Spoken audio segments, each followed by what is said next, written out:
And also on 3news.com. 3FM 92.7.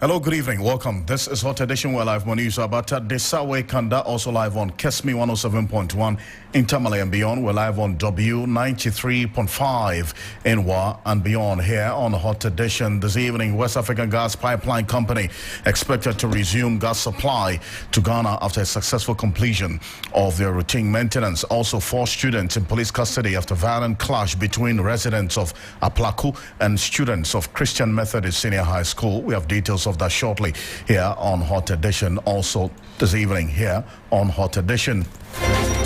Ghana HIV and AIDS Network calls on government to begin steps to operationalize the National HIV and AIDS Fund to help mitigate the impact of the withdrawal of USAID in Ghana. We've got details for you, plus the latest in business and sports over the next 1 hour, 30 minutes here on Hot Edition on 3FM 92.7. Also, we've got updates on the happenings in Bunkpunungu, Napanduri district, where 3 persons have been burnt to death in violent attacks in that area. Stay with us. We've got details for you. I am Alfred Ocansey. Safwa Boyen here is with the summary of the news. Safwa? Thank you, Alfred, and welcome to the news summary segment. Let's settle for the details now. And President John Mahama has revealed that his government is engaging the Speaker of Parliament to sponsor the previously stalled anti-LGBTQ bill. The bill, originally passed by Parliament in February 2024, never received presidential assent, and then President Nana Akufo-Addo, despite the Supreme Court dismissing legal challenges against it. Away from that, the Bunkpunungu Nakpanduri district is in turmoil as a chieftaincy dispute between the Nanik and Bimbago communities escalates into chaos. Nanik has been reduced to ashes, with properties and food supplies destroyed by fire. The violence has claimed 3 lives, leaving residents in fear as security forces struggle to restore order. Also, the Volta Regional Coordinating Council has confirmed that water from the Todzi River is now safe for use after preliminary investigations. This follows concerns last week of a possible contamination from an agrochemical spill in Tove, Togo, after a truck accident. In a press release dated February 27, 2025, the council assured the public that the water poses no health risk. Also, police have arrested 4 students of Christian Methodist Senior High School in Aplaku, Gas South Municipality, following a violent clash between students and town residents. The incident, which began as an attack on the student Thursday, escalated Friday morning, resulting in injuries. Security forces are working to restore calm, and we'll definitely be bringing you that as well. But lastly, Muslims in Ghana and worldwide are preparing to observe the annual 30-day fasting period ahead of this significant spiritual exercise. The National Hilal Committee is working to ensure a unified start date for all Muslims in the country. And this brings us to the end of our news summary segment. And over to you, Alfred. Thank you very much, Safa Wahing. There's more news on 3news.com. Make some time and visit 3news.com. This is Hot Edition. We're live as well on Kesmi 107.1 in Tamale and beyond, and also on W93.5 in Wa and beyond. To straight into the stories now. 4 students of the Christian Methodist Senior High School at Aplaku in the Gas South municipality of the Greater Accra region have been arrested by police following a violent clash between some students and members of the community.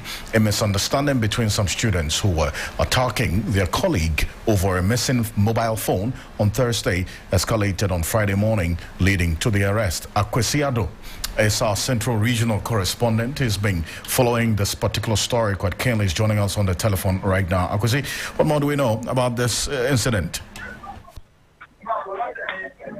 Hello, Akwesi? Yeah, hello. For starters, tell us what exactly led to the clash and the latest as we speak. Okay, so from what we have gathered from school authorities as well as some members of the Aplaku community. The clash occurred as a result of an attack that was launched on a student of the Christian Methodist Senior High School by his colleague students over a missing phone. So they actually took the fight from the campus to a supermarket in town because the student was under attack, sought refuge from that particular shop. But these students who were attacking him followed up to the shop, and upon the intervention of the owner of the shop, the students vented their spleen on the owner of the shop and began assaulting him.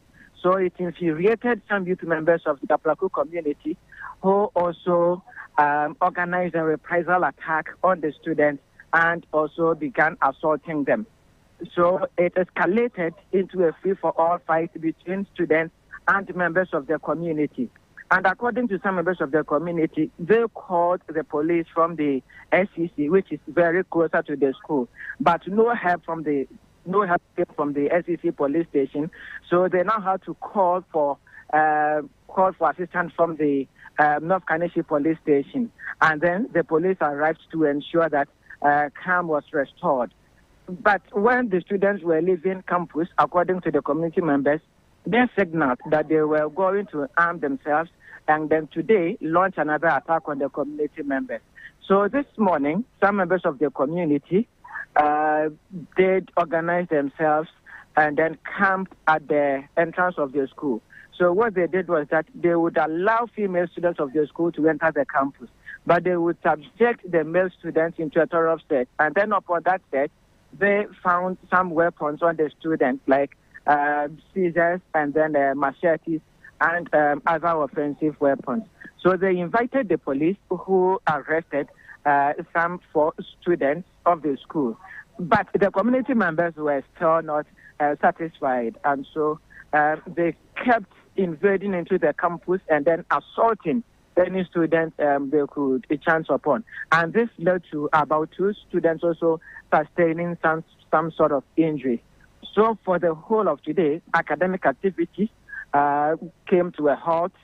The school became totally disorganized as the members, the leadership of the community, and then the education directorate as well as the school management held series of meetings to come to terms with how best they could handle the situation.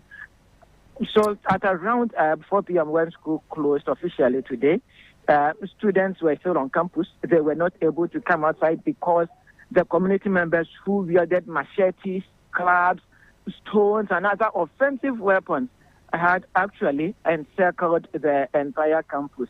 It took the intervention of the police to ensure that the students were safely evacuated from the campus, and then the police marched them from the campus to the main highway where they were able to look for some vehicles for these students to actually go home. So it hasn't been easy for both teachers and students of the Christian Methodist Senior High School. I see, and we understand 4 students of this Christian Methodist Senior High School have been arrested by the police. Tell us a bit more about that. Yes, exactly. So the police found some weapons on these students, which included machetes and then a pair of scissors, and so they arrested them. But what some persons have been raising issues with is the fact that the police have not been able to arrest a single member of the community.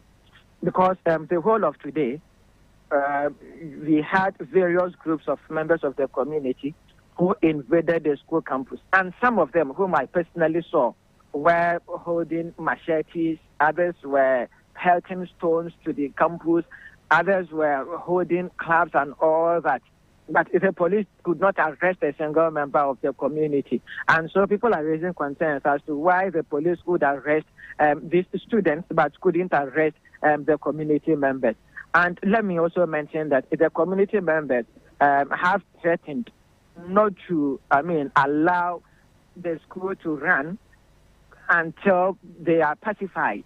And today is Friday, and school authorities, including the Municipal Education Directorate of the Gulf South, have not been able to decide whether the school is going to be closed down for the incident to be managed or otherwise. And so it puts the students in, a situation where they do not know whether they are going to come back to school on Monday or not.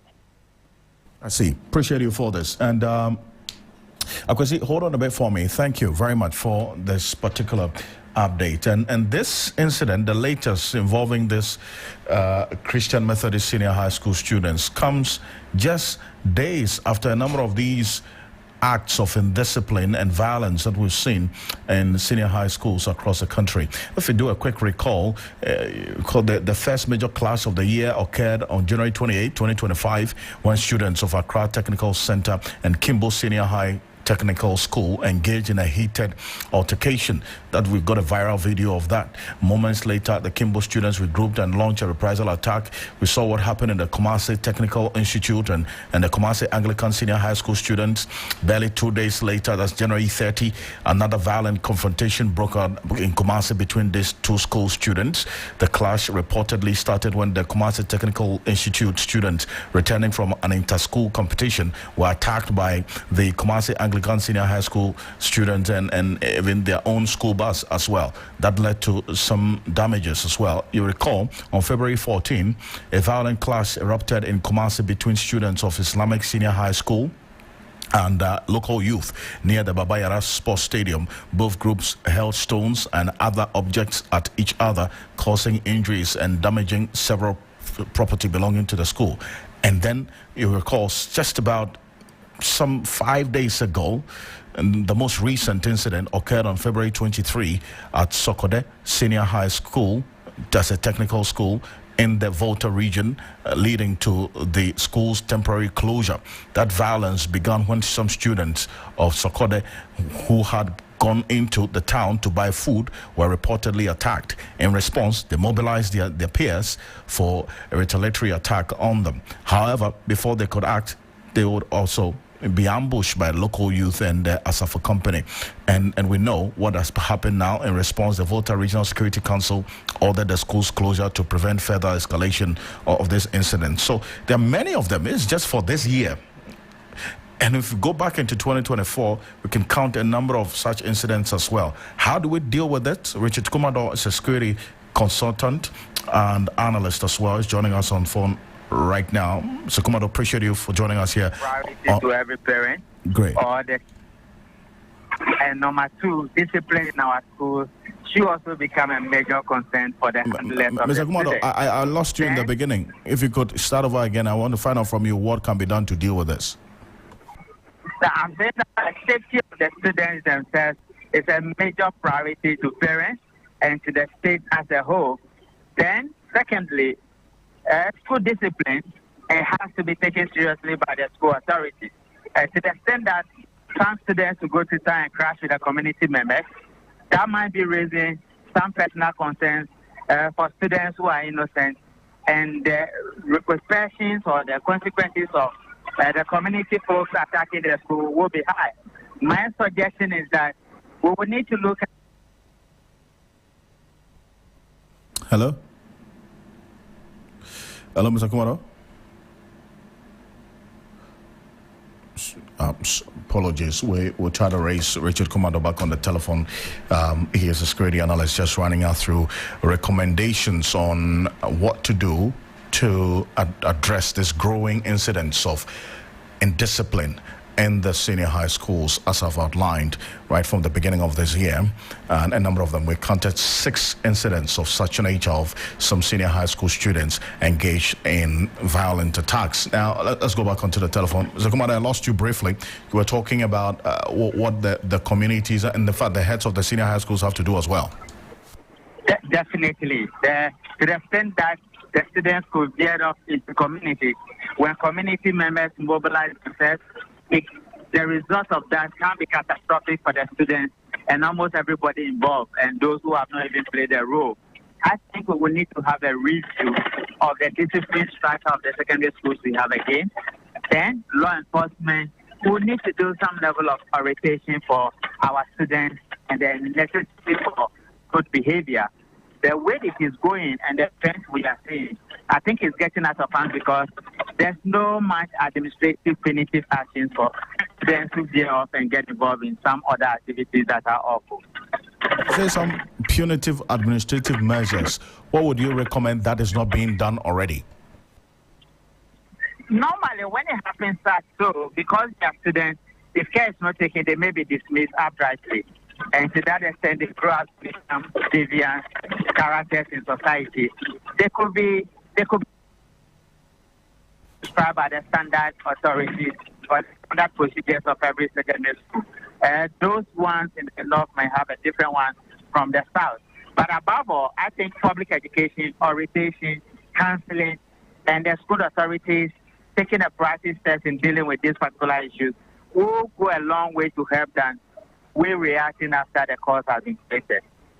But we've seen instances where the security agencies have been called in to address this situation. But the school has called them in. Is it one that, in your view, beyond just calling them in, some presence, especially because there are now red hot spots for these incidents of indiscipline that we can look out for? What should be the holistic approach that the GES, the Ministry of Education, should be looking at in addressing this holistically? I agree with you perfectly. And the police have the ability to risk rank all the schools in Ghana and look at the age.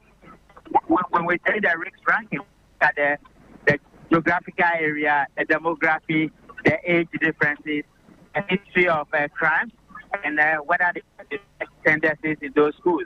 And they have a criteria for doing so. That may help the police to advise the school authorities as to the necessity of what to do. But one of them definitely is to call in the law enforcement agencies when it's getting out of hand. And maybe quickly before I let you go, there's already the National Education Forum consultative meetings ongoing across the country. The issue of indiscipline in senior high schools, what do you want them to consider in terms of the engagement? I think we would need to review many of the policies seriously. We took out PTA from our schools. We took out counseling sessions from our schools. The administrative stance are not too strong. I think we will need to go back to many of the things we were doing previously, particularly in the public schools and not the religious schools, because they still have those standards you have to meet. And today people are talking about legal rights and the rights of students. When I was in secondary school, there are certain things you cannot do, and you cannot go to Supreme Court. But today, we are bringing in a little bit more human rights, and we are talking about the rights of students when they are supposed to be learning. And we don't want the students to be punished in any form. No punishment of offenses. These are some of the results we get. And that is why discipline is so key to students, and we need to bring it back. Zakumado, appreciate you for this. Thank you. You're welcome.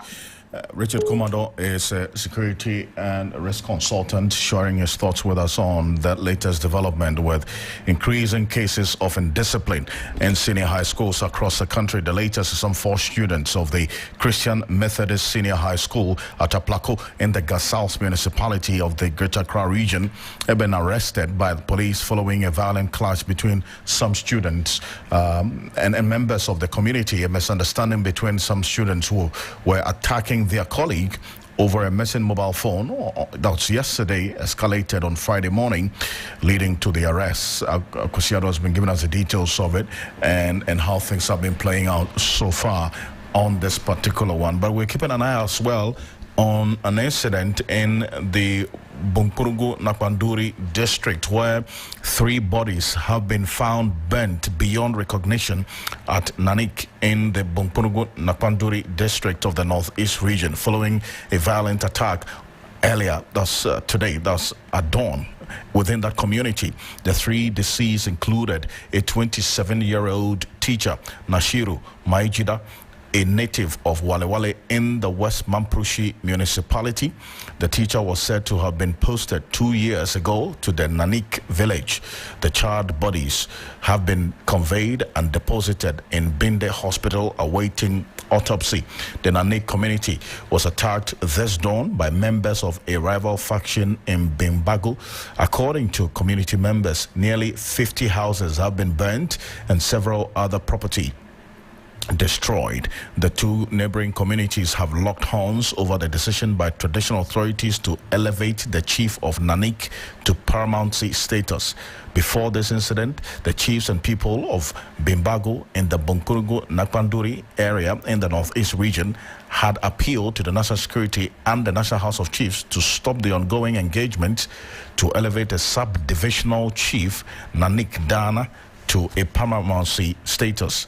The residents said they were opposed to the decision by the Northeast Regional House of Chiefs and Mampurugu Traditional Council to promote the chief of Nanik. At the press conference in Bimbago, the chiefs and his people also warned the Nanik Dana not to ever step foot in Bimbago if he's elevated. So this is what the basis for this tension that we're seeing right now that has led to some 3 bodies being found burnt beyond recognition at Nanik in the Bumpurugu Nakanduri district of the northeast region. We're keeping an eye on how things are playing out there here on Hot Edition. But let's go to matters of energy now. The West Africa Gas Pipeline Company has announced the successful completion of critical pipeline maintenance activities. Now, this signifies a resumption of gas transportation services in Ghana, Togo, and Benin. A press release issued today said the maintenance project included the offshore pipeline cleaning and inspection, subsea valve replacement, and other essential works across multiple locations in Ghana, Togo, Benin, and Nigeria. This project, which spanned 4 weeks, involved temporarily shutting down the pipeline laterals in Cotonou, Benin, Lomé, Togo, and Tema. Here in Ghana, despite the complexities and challenges, the project was completed ahead of schedule and with remarkable efficiency and safety, according to the statement. The West Africa Gas Pipeline Company, on February 5, shut down its pipelines to allow for routine maintenance. The move did not only cut gas supplies significantly from Nigeria through to Ghana, but also affected the reverse flow of gas from Atuabo in the western region to the country's power plants in the Tema Power Enclave, leading to intermittent outages. So what does the completion of the maintenance work really mean for power generation and distribution? Let's go on to the telephone now, and we'll try to get through to Derek Hachi shortly. But let's go back to our earlier story and get through to our correspondent in the northeast region to give us an update on this clashes in the Bumpurugu Nakpanduri area. Solomon is connecting with us. Solomon, what's the latest on this attack? All right, thank you so much. As it stands now, 3 deaths have been recorded, and in fact, one of the victims has been identified as a teacher who is from Wale Wale, and in fact, he has been completely bent. Let me say roasted. Is very terrible. As it stands now, the situation though is very calm. When you go to Nanik, everyone has deserted the place. The place has been completely burned and there is no one at the moment. However, the security presence you can see in the Bimbago community. I see. We'll talk about the security presence. What do you see, or what have you seen being reported there in terms of the military and police presence as a result of this attack? Yes, so when the military and the police came to the scene, in fact, it has already been done. So looking at Nanik, they are not currently stationed there because there's nothing at all. But when you come to Bimbago, the military are there, and as it stands now, there is a temporal curfew where everyone has been asked to go into their rooms. I see, and talk about the residents there. How are they reacting to all of this development? All right, so as it stands now, because of how tense the situation is, you cannot find them to talk to, and some of them too are not willing to talk to the media. So in Bimbago community as it stands, you will not see the citizens there because the military presence has asked everyone to go into their rooms. However, the Nanik community, there is nobody at all to talk to. I see, and we understand that the some of them are fleeing the community because of this violence. Can you confirm this for us? Yes, that is very true. Looking at how the conflict has been, let me say, spreading into other neighboring communities. Initially, Bimbago, Nanik ended, and then thereafter was Ngamak Baruch and then Dun Larik Baruch also sparked their own song few weeks ago. So it seems most of the communities, as it stands now, are alert, expecting that anything of this kind can actually happen to them. So majority of these people are moving to Bunkurugu town and some to Napanduri. These are the biggest community you can find in the area there. But however, the smaller communities, everyone has left the place. Solomon, thank you so much for this update. Solomon Kanawule is our Northeast Regional Correspondent, giving us updates on the happenings in the Bumpunugbu area.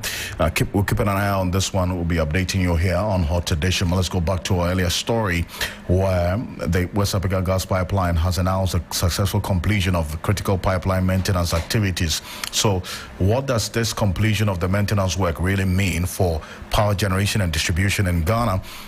Derek Hache is a research analyst with the Institute for Energy Security, IES. Derek, good evening. Thank you for joining us. Good evening. Thanks for the opportunity.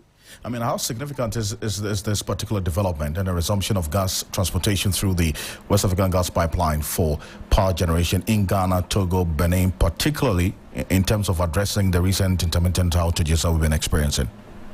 And thanks for the opportunity once again. Good news for Ghanaians because for the past week, we've been experiencing erratic power supply, not because we don't have the generation capacity, we do have it, but the fuel components to be able to power the thermal plants were not available, specifically because of the West African Gas Pipeline picking that they were doing. And so for now that there is gas restoration, then it means that the thermal plants that will rely on the natural gas flow, especially the Eastern Corridor, considering the sun and Asogli, then it means that we are going to get power generation from that side. That is almost 160 megawatts of power that is going to come on board. And so what we've been experiencing for the past weeks of load shedding and coal will be something that will be a thing of the past now that we are going to get gas supply from the WAPCO. I see. But then I'm looking at the what happened when this West African Gas Pipeline maintenance was ongoing. I mean, we saw the impact that it's had on us. And it's always the case that when WAPCO is doing the maintenance, we suffer the brunt. What should be the thinking going forward to mitigate the impact of this? Because this is not going to be the last time maintenance works will be carried out by WAPCO. So for WAPCO, the issue that we've been experiencing got to do with using alternative fuel supply. So we rely on the light crude, which is more expensive and quite difficult to procure. The natural gas is less expensive and is always readily available. And so going forward, what we need to do is that there must be proper scheduling and communication so that there will be advanced situations in place so that even if there needs to be natural gas storage, we can look at that possibility. If there can be other routes where the natural gas, those that will be affected using the WAPCO, if we can find any alternative route for them, that will also be a good thing. But there must be proper communication and scheduling because this will not be the first and last. Proper maintenance work needs to be conducted periodically. Now that we've had this maintenance work successfully completed, it means that it will take another period of time before that kind of maintenance work will be done again, unless maybe there's a force majeure. But there must be proper scheduling and communication, and then advanced procurement, even if any, for light crude, which is even though expensive, there must be advanced procurement of those ones. So at any point in time, that there wouldn't be the flow of the natural gas. The good thing is that our thermal plants have the possibility, either relying on the natural gas or relying on light fuel or diesel or HFO. So whichever way that we can be able to procure within the shortest time, we should make advanced preparations for that so that in periods such as this, we can rely on the alternatives, and that will save Ghanaians from power outages. And how does this completion also reflect on the level of regional cooperation amongst the West African countries in managing shared energy resources going forward? And so going forward, this is the good news for the West African countries because one, it's just harnessing human resources and investments or capital to be able to have a shared interest. So power outages or power is something that is significant to both Ghanaians, Togo, Benin, and the others. And so now that we've been able to have this regional cooperation, it's a good news. But going forward, can there be another route where we can make, which can be an alternative, so that in case WAPCO is experiencing this kind of thing, there's an alternative among the West African the West African countries that they can utilize. So going forward, let's harness resources, investment, and go and look for alternatives, so that at periods such as this, we can rely on the alternative for a common shared interest for the West African countries. I appreciate you for this. Derek Ache is a senior research analyst at the Institute for Energy Security, IES. You'll have here on Hot Edition, also on Kesme 107.1 in Tamale and beyond. We're live on W93.5 in Wa and beyond. Let's cross over to the Constitution Day public lecture where the Special Prosecutor Kisi Jabeng has been speaking, but now the Minority Leader Alexander Penyomakin is speaking. Let's hear from him. Constitutional reforms of our body politics and the laws that allows us to punish for corruption. But my question is very simple. Do we often narrow the issue of corruption and limit it to the political class, or perhaps we have to broaden it and look at it as part of the general life of all of us as a people? When a government is elected into office,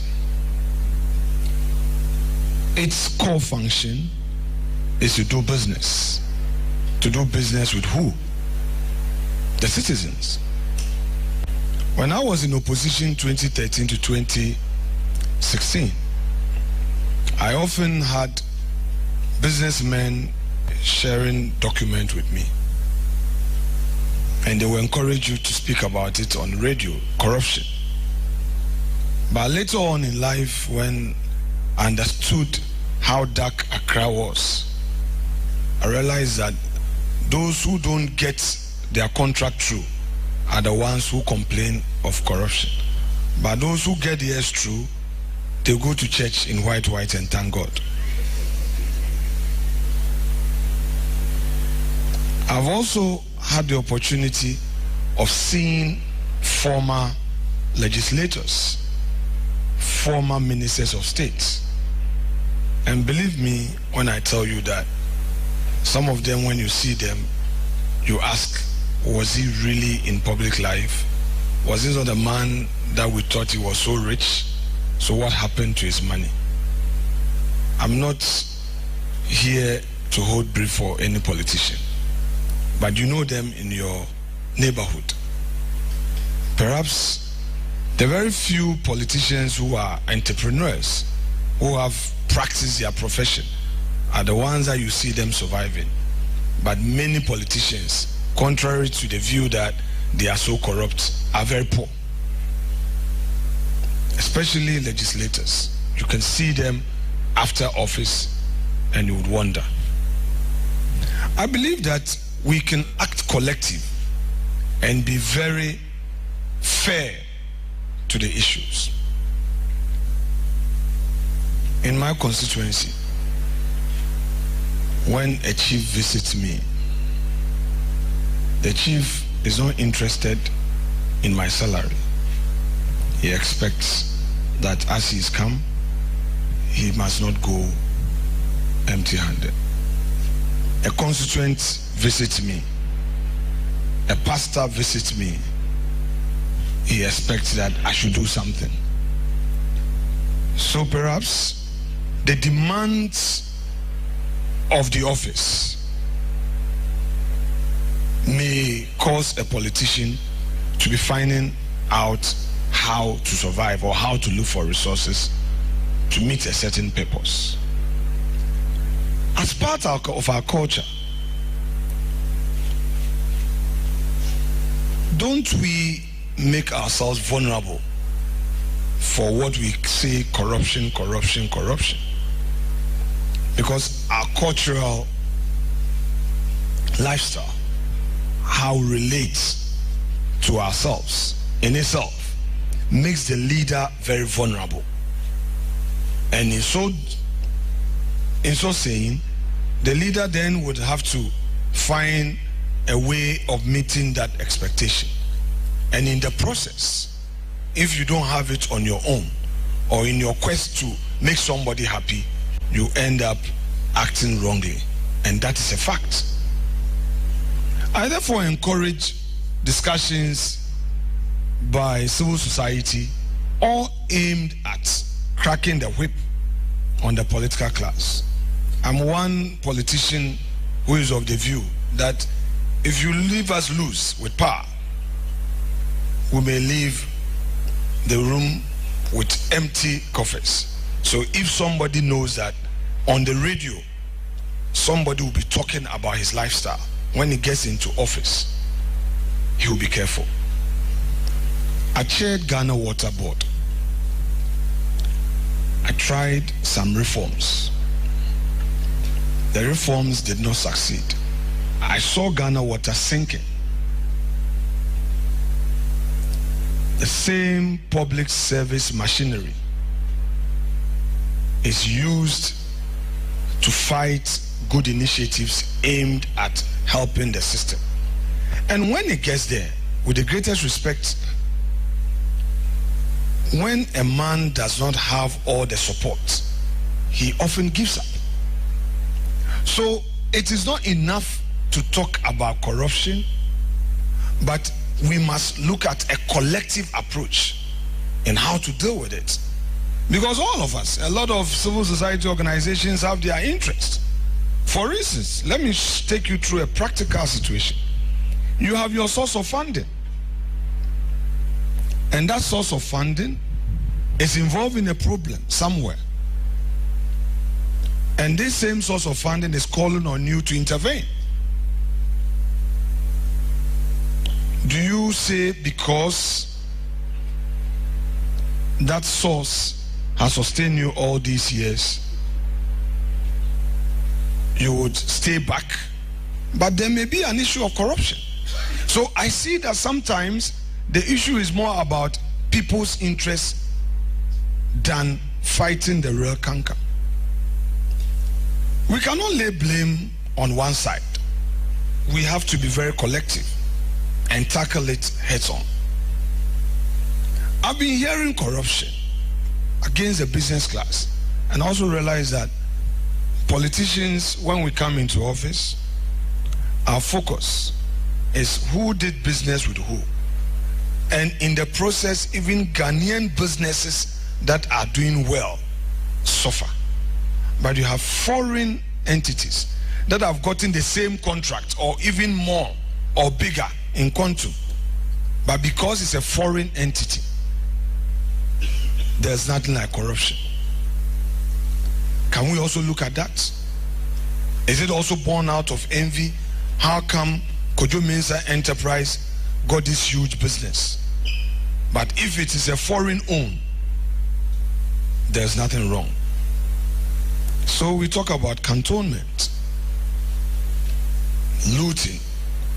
But if you go there, you see Turkish to answer questions. So people then end up getting their own alter egos, hide behind them, and then find a way to say that, oh, it is an Indian business. Oh, if that is so, then OSP will not come after you because the owner is a foreigner. So, ladies and gentlemen gathered here in this room, I've heard Professor H. Kwesi Prempeh reviewing Kisi Ejiapin's piece. The laws are just not enough. It is our collective will, in my humble view.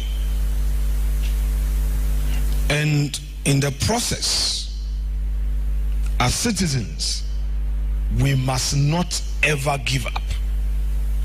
Because giving up would mean to lead us to a failed state. That cannot help us as a nation. Let us continue to crack the whip. Let us continue to be hard on the political class. But at the same time, other actors in that chain of corruption. Because if you leave the other actors and over-focus on the political class, dealing with the canker will still remain a big headache on our heads as a country. Thank you very much indeed. That's Alexander Penyoma-King and delivering a speech at the ongoing Constitutional Day public lecture with the Special Prosecutor Kessie Jaben. You just heard Minority Leader Alexander Penyoma-King there talk about corruption as well, and urging that not only the political class be the focus of the fight against corruption, but also beyond that, look at other persons. But this is what Kessie Jaben, the Special Prosecutor, said during his presentation. Their audience to this upstart who was pulling crowds and claiming to be the Son of God.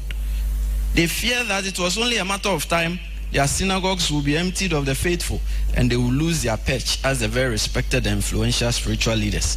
So, better to contrive charges against him and have him taken away from the scene permanently.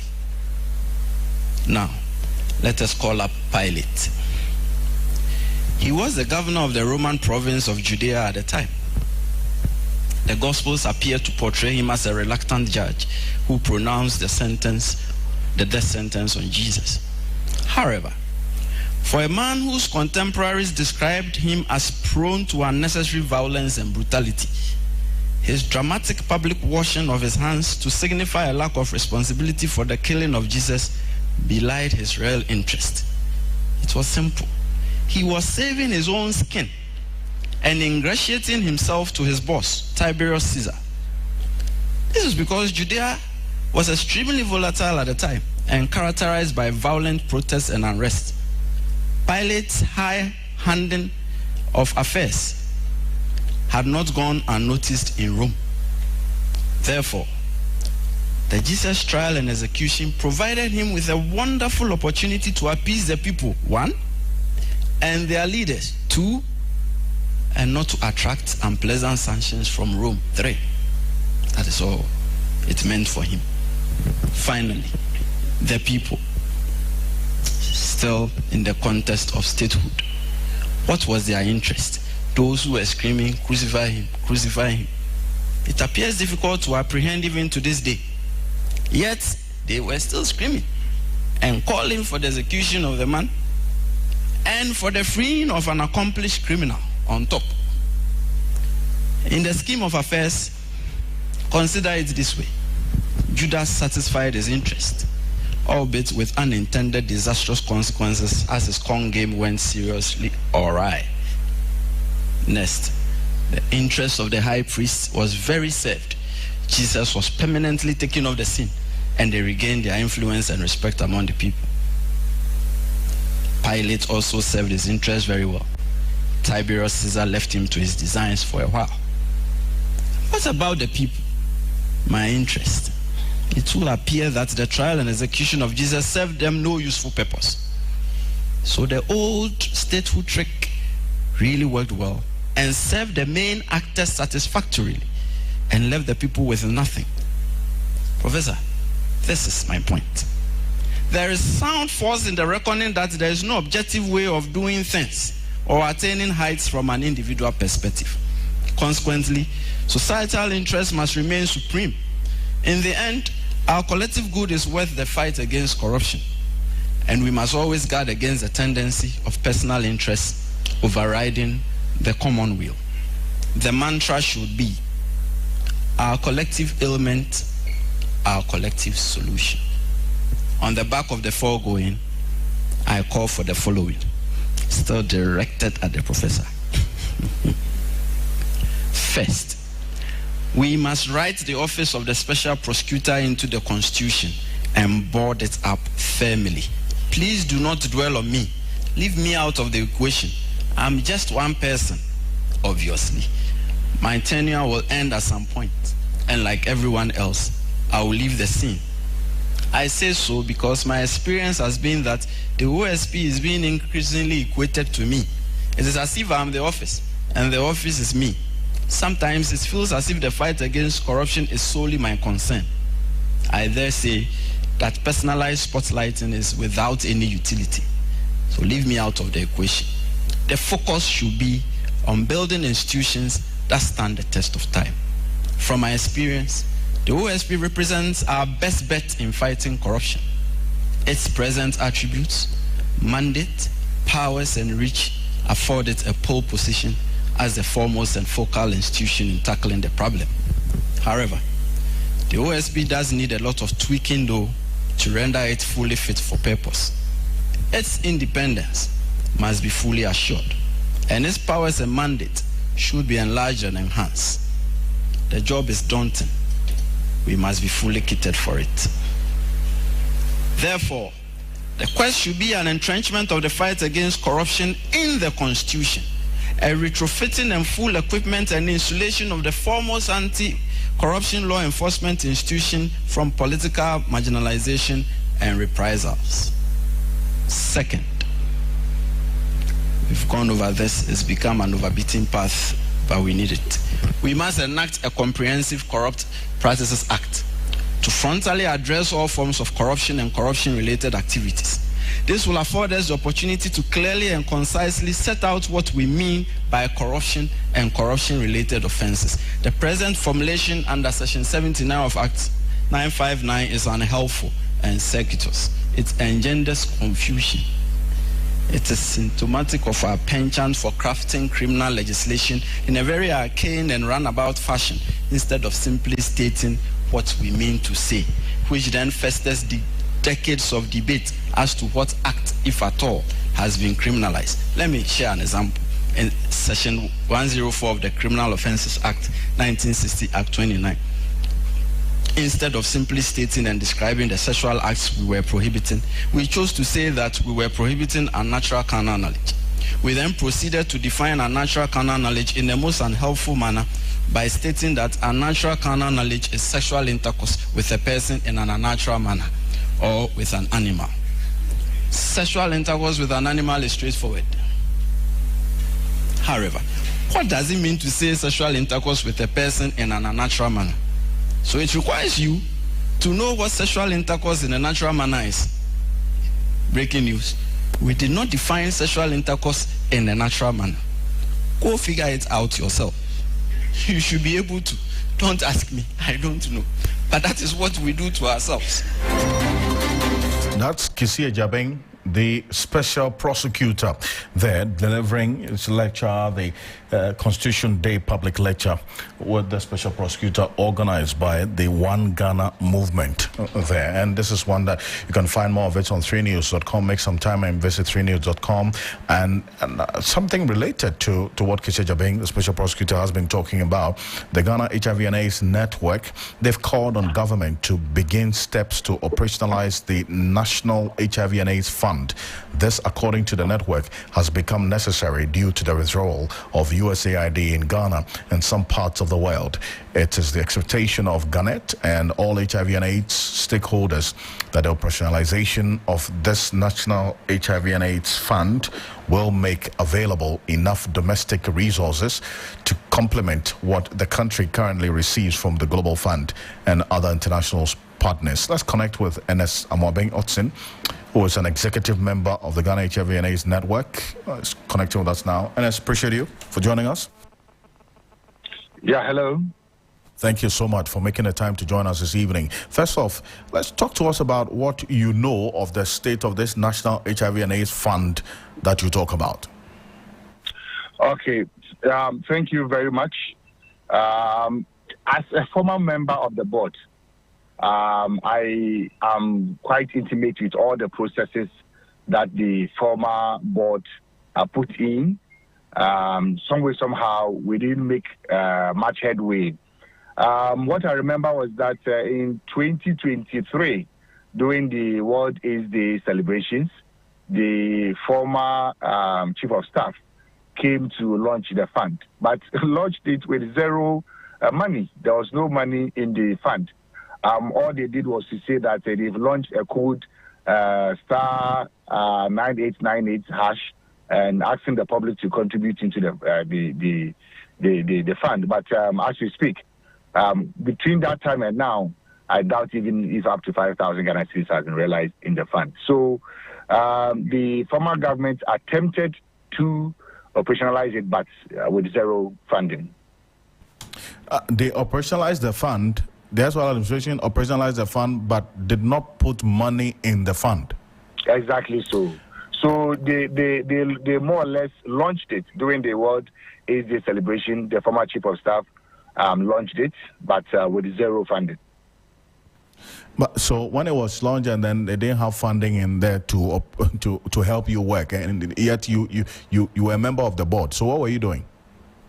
Well, we kept on prompting the government that the situation was not the best because funding from other international partners had been dwindling, and we needed to domestically mobilize resources.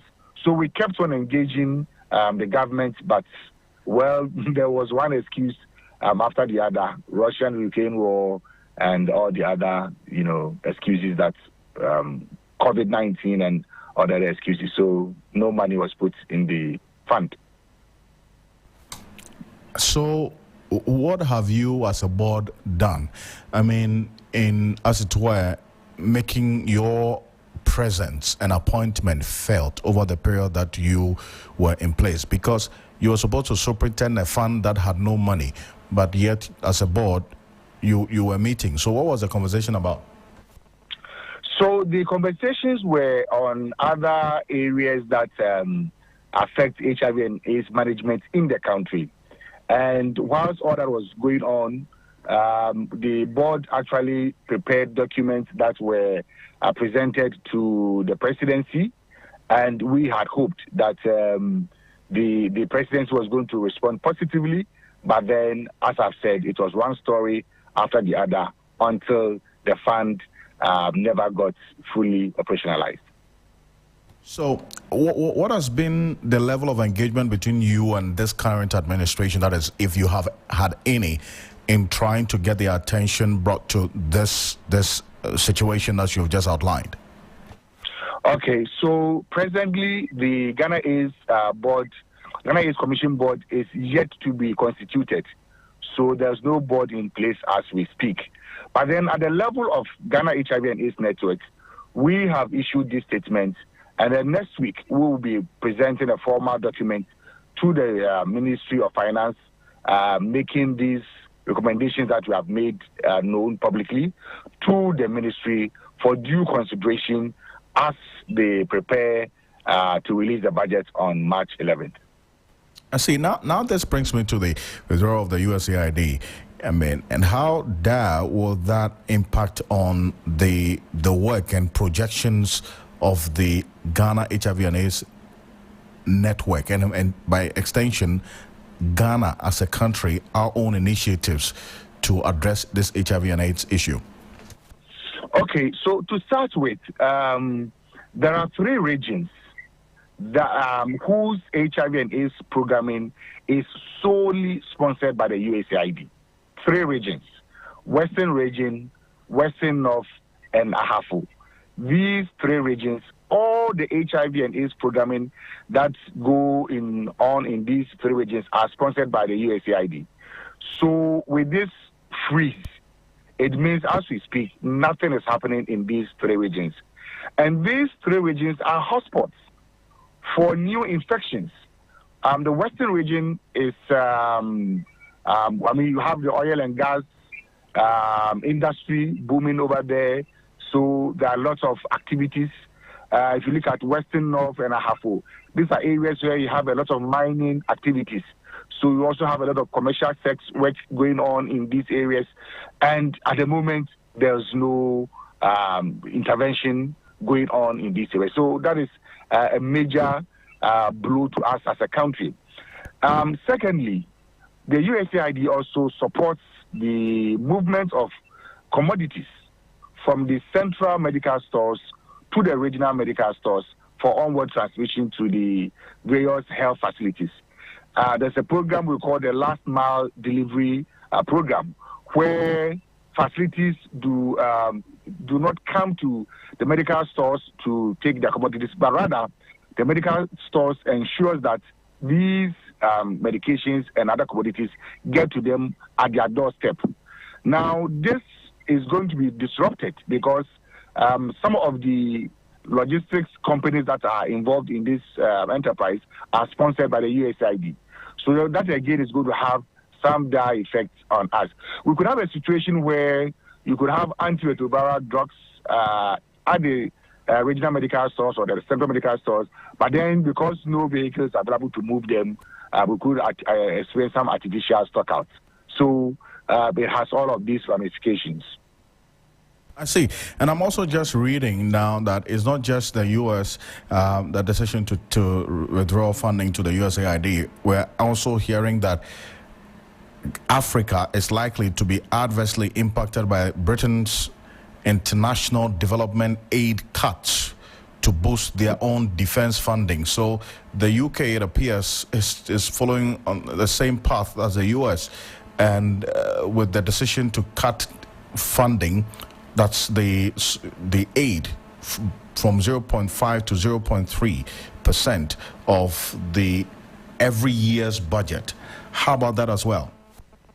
Well, the reality is that since we became a lower middle income country, donor support to our country has been dwindling. That is the reality. So a lot of the donor agencies have already folded up. Now, if you look at what the U.S. government is doing now, obviously it's going to have a domino effect on other countries. And so I am not surprised about the UK's decision. We should expect that other countries will soon be following suit. And that is why we are now saying that we need to visit the Abuja Declaration of 2001, where African countries made a commitment to spend not less than 15% of their national budget on health, because health is very, very consequential. If you don't have a healthy population, you cannot have a healthy economy. So health is very essential, and this is the time African countries need to commit more resources so far as their health sector budgets are concerned. Lawson, appreciate you for your time. Thank you. Thank you so much for joining us. Thank you for the opportunity. On Hot Edition on 3FM 92.7, also on Kesmi 107.1 in Tamale, and on W 93.5 in Wa and beyond. Stay with us. The business news. Juliana Menuafo is standing by.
Hello, good evening. Welcome to the business segment on Hot Edition. Coming up tonight, Ghanaians expected to experience reliable power supply as West Africa Gas Pipeline Company WAPCO resumes supply of gas after completion of critical pipeline maintenance. My name is Menu Afo. We have details of this and more coming up shortly. Please stay.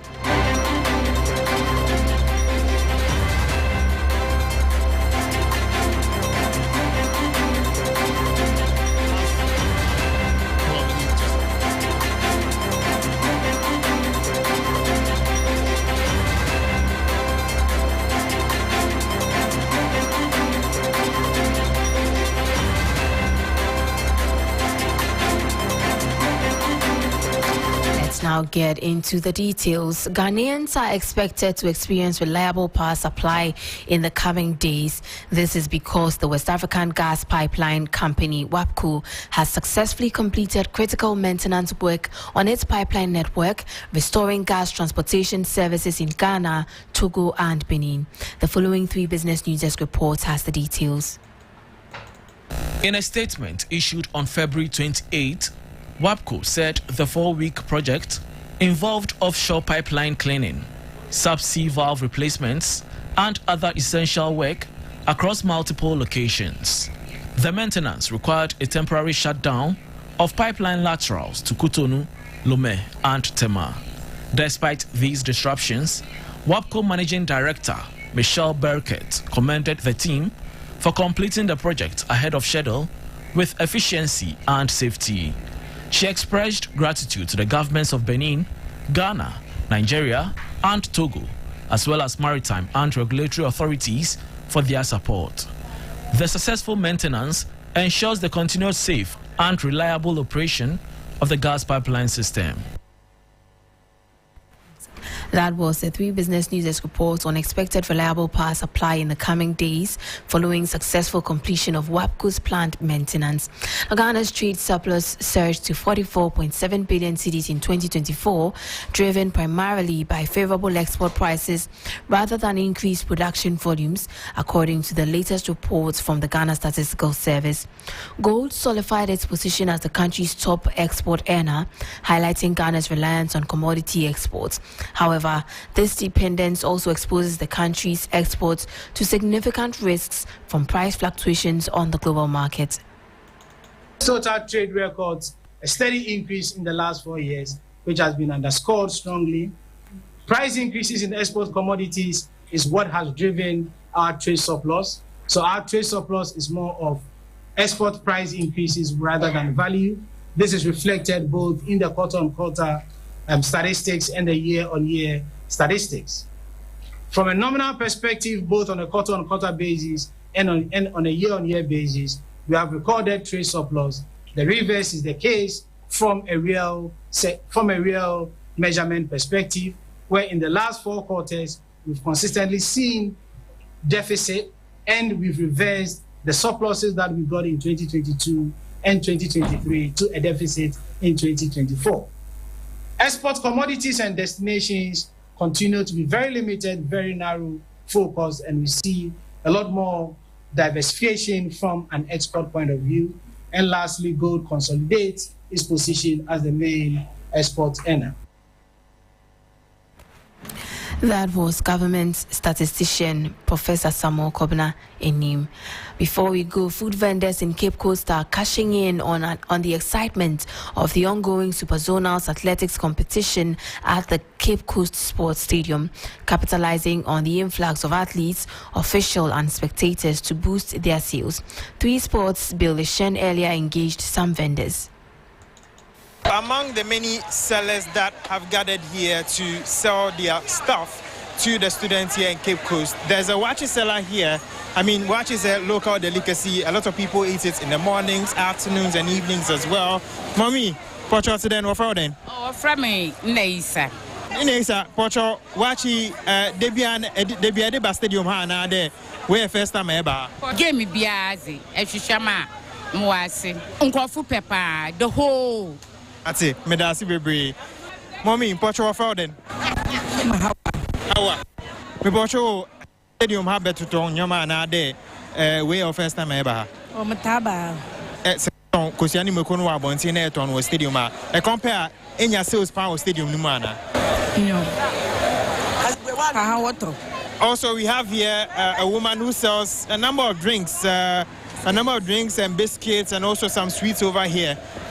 Mommy in Portugal for then. Adiza. Why against Wahane Baha? I said to her there and go for Topa. Pachenio. What a patch in the paddle. Jama. Pachenio. So what kind of water? I didn't shoot us and what kind of water as that. Mutun has be 10 million and 50 million. Really surprising. She just stated that she makes around 1,000 to 1,005 Ghana cedis from selling here in a day with regards to her drinks, her sweets, her biscuits.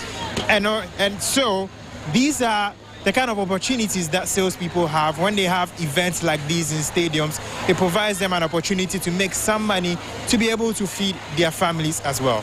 Billy Shen from the Cape Coast Stadium. Well, that was 3 Sports' Billy Shen engaging some food vendors cashing out at the ongoing Super Zonals athletics competition at the Cape Coast Sports Stadium. Ending business segment will now pave way for the sports segment. We'll be interacting with Billy Shen shortly. Please stay tuned.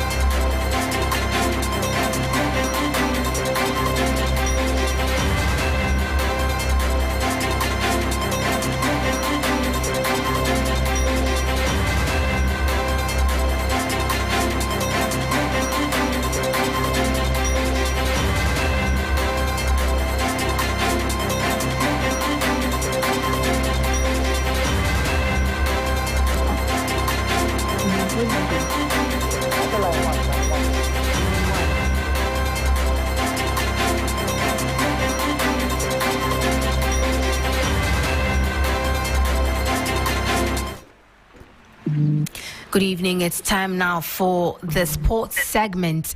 It's the last day of the Central Regional Super Zonals, which took place at Cape Coast Stadium today. Infantipim School emerges victorious with Adisadel College coming second. Billy Shen from 3 Sports is on the line to provide us with a wrap of the proceedings. Good evening, Bill. Good evening, Agus. So what's happening? What has happened so far? It was action-packed. I mean, the 2-day event was really action-packed.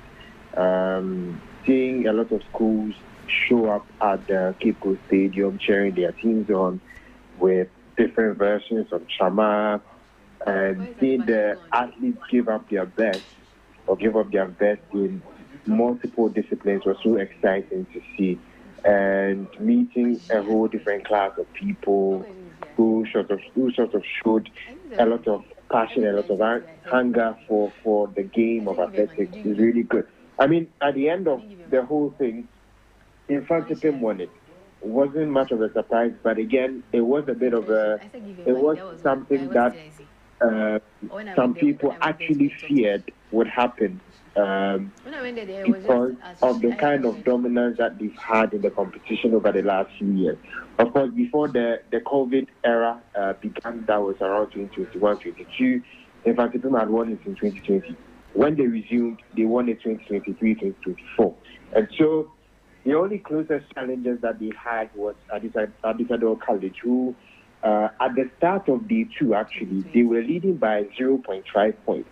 The scoreline was 50.5 for Disco, 50 for Infantipim. And so it was a pretty tight one before the final lap of game started. But Infantipim really showed dominance on the track. Joseph and Akrofi coming through again, very, very big. Was Yanko in the 4x4, was Yanko in the 4x1. Also, finished first in the 100 meters for himself. But another superstar in the running, that is Jonathan Nkrumah. He broke the 110-meter hurdles on Thursday, but on Friday he decided to compete in the 4x4 for himself, for the 400 as well, and he was pretty spectacular. And so he was rightly adjudged the best male athlete for the tournament. And for the female athlete, that is Portia and Nkrumah of Edinaman SHS, also clinched that award. And so the final standing, we have Infantipim, who earned 116 points, Adisado earned 107.5. We should look out for Adisado next year because we have a pretty solid lineup of runners and also field athletes. St. Augustine finished third with 87. Agud Moria finished fourth with 52. And the Futu finished fifth with 36. But for the girls, for the first time in their history, Futu managed to win it with 145 points.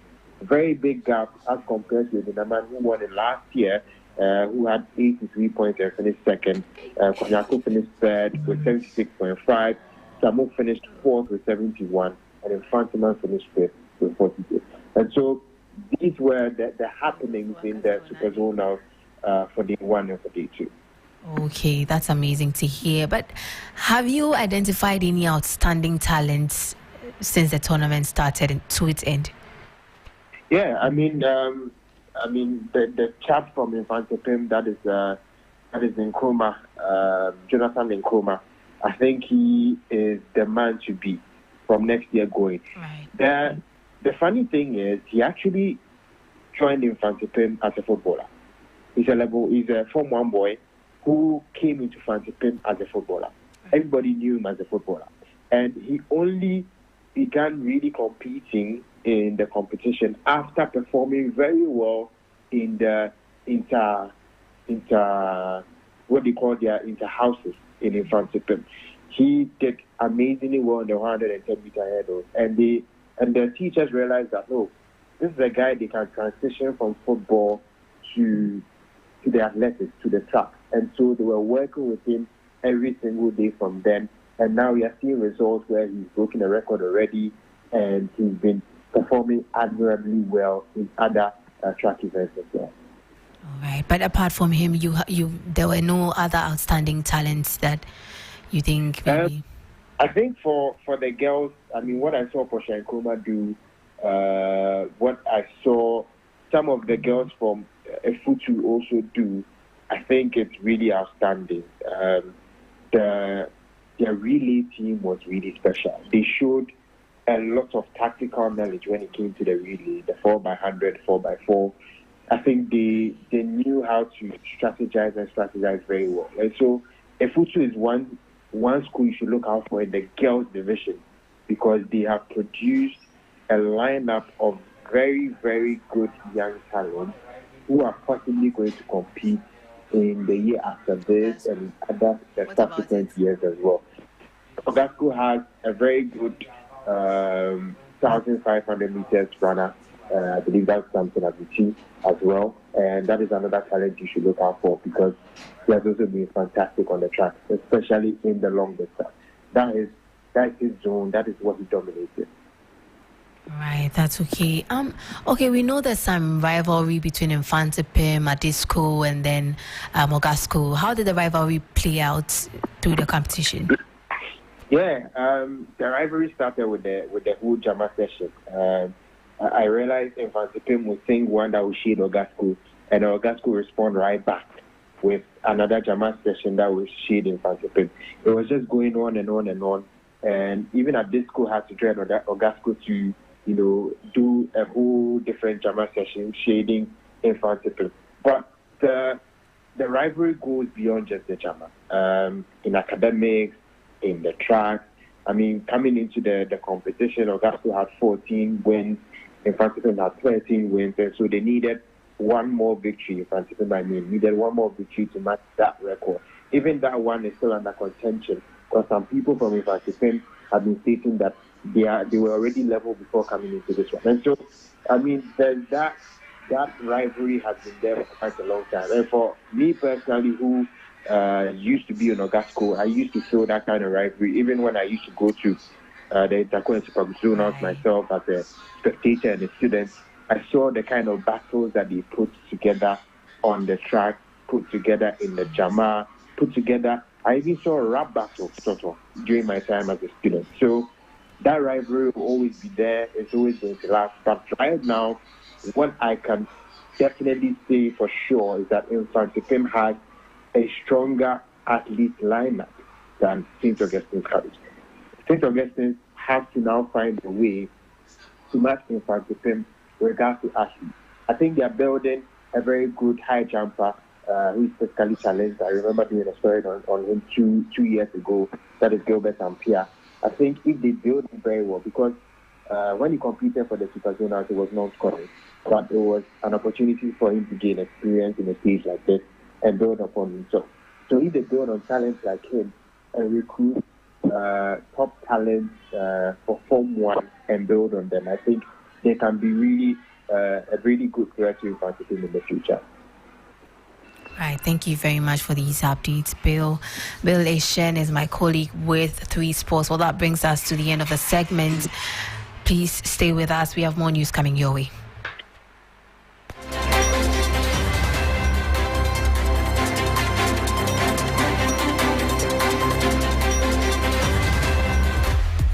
It's the battle of the teams in the 3FM 60-day Fit Start Challenge. Which team will come up tops? Will it be Team Comfort or Team Helen with age and tact triumph? Or will youth and energy win?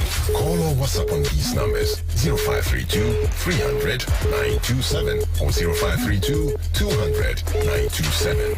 Now, to join Team Comfort or Team Helen and enjoy holistic wellness coaching, specialized diet plans, and cooking tutorials, thrilling exercises, challenges, and activities, plus many exciting rewards. 3FM Fit Start, sponsored by Daffy's Health and Beauty, Bill's Microfinance and UGL Premier, and supported by Blue Skies and the Ghana Medical Association. 3FM Fit Start, your health, your journey, your victory. I wake up early every weekday because of you, to keep you on top of your game. Yeah! You are at the center of our universe. That's why we make it a duty to serve you only the freshest, hottest news and entertainment. When you want it, where you want it. Good morning, Ghana, Africa, and the rest of the wonderful world. Welcome to Sunrise on 3FM 92.7. Start your day well informed. Start with us on Sunrise on 3FM 92.7. Catch the all-new Sunrise Morning Show on 3FM 92.7 with me, Johnny Hughes, Helen Apiambofo. Weekdays from 5:55 a.m. to 10 a.m. only on 3FM 92.7. 3FM, your urban lifestyle radio.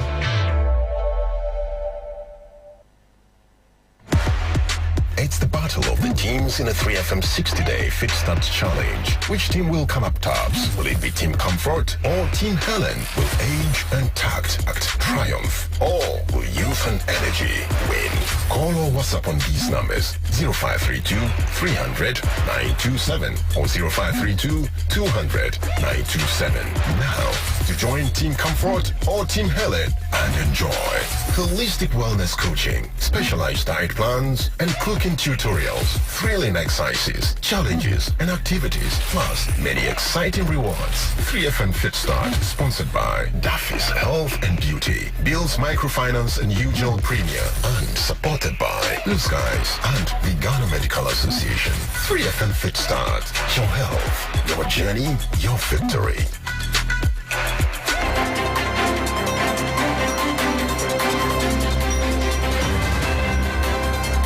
It's live here on Hot Edition on 3FM 92.7, also on Kesmi 107.1 in Tamale and beyond. We're live on W 93.5 in Wa and beyond. Let's get into some more stories here on Hot Edition. The suspect involved in the tragic death of a final year student at the Kwame University of Science and Technology KNUST has been remanded into police custody to reappear in court on Monday, March 17. Daniel Tufor was apprehended by the police after the campus CCTV footage captured him in a violent confrontation with the deceased, Joanna Deladem Yabani. There's more in the following report.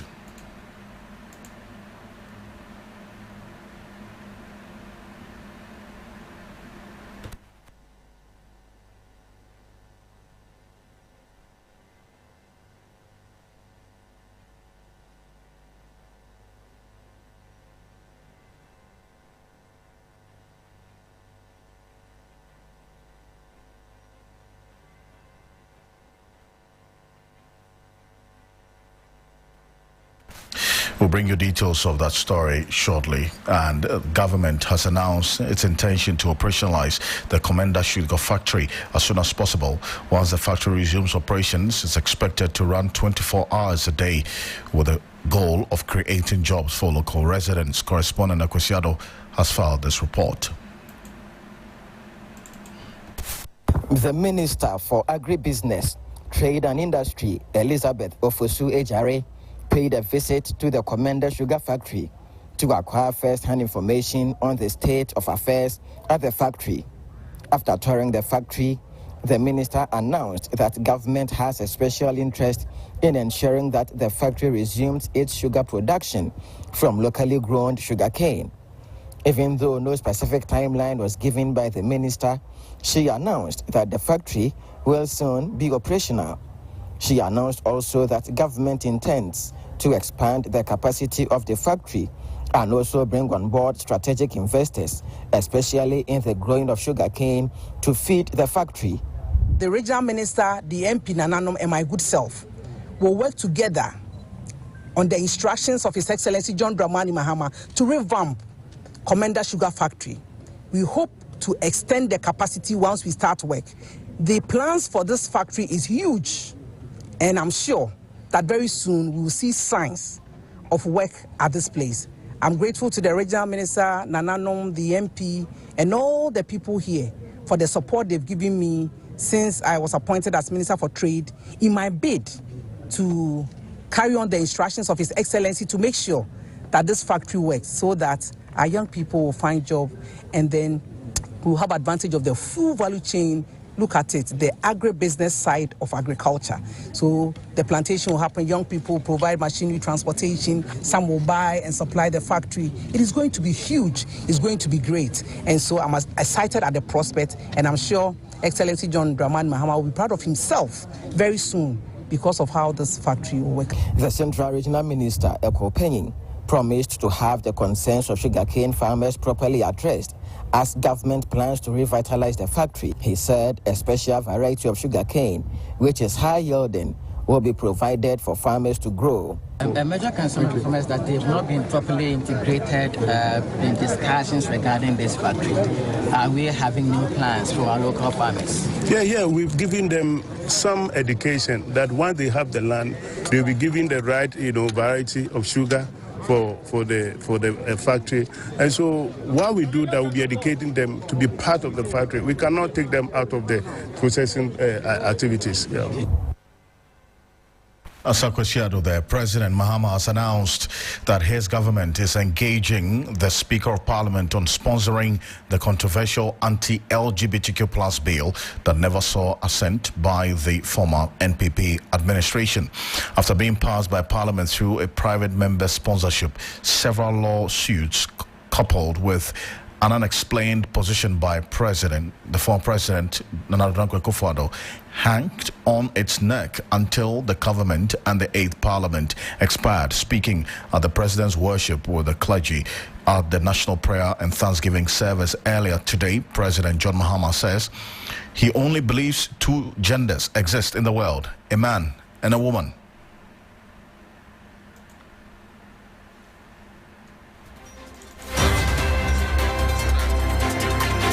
The expired Proper Families Bill, Values Bill, should be a bill that is introduced by government rather than as a private member's motion. And it's my hope that that consultation would see a renewed Proper Families Values Bill. My brothers and sisters, I believe that our leadership must reflect the aspirations of the people that we govern, and on this I stand firm. Yesterday I had the honor of addressing the nation in my first State of the Nation address before Parliament. And as I promised during the campaign, I was as truthful as possible to the people of Ghana about what the state of the economy and the nation is. It was necessary for me to lay bare the extent to which our economy has been mismanaged. But let me be clear, my purpose is not to dwell on the past failures. And as I said to Parliament, I was not there to lament about the dire situation that I have inherited.